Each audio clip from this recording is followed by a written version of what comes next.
All right. Hello, everyone. My name is Kiana Robinson. I'm a senior English major, history minor, and I will be talking to you all today about restoring and rehabilitating Mount Olive Baptist Church's historical cemetery. And so I chose this place because the historical cemetery itself isn't as well taken care of as the cemetery or the more modern cemetery that my own family members are buried in. And both cemeteries are right across from one another.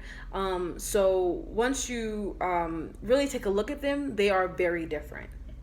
And I kind of also want to use this project to remind the county of those that kind of came before them through a storytelling aspect.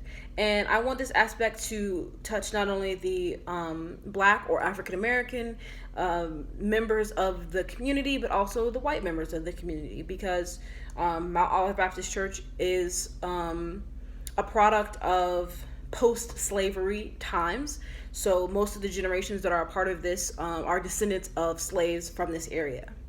And so for me specifically, as I mentioned, this cemetery is one that's kind of close to me because my family members are buried in the more modern cemetery. So my paternal great-grandparents, my great aunts and uncles, extended family are buried in the cemetery across from the historical cemetery that we will be talking about rehabilitating. And so I've been going to this church to check in on my family's grave since I was maybe about 8 or 9. And I actually never noticed the historical cemetery until I was about a sophomore in college. And I'm a senior now, so that was only 2 years ago. And for me, this project is very timely due to the fact that in around February of this year, the Virginia legislators have introduced a new law to preserve historical Black cemeteries, and it was passed.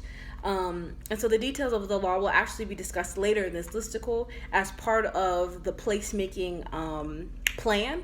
And I'm just very excited to share this with you all. Enjoy.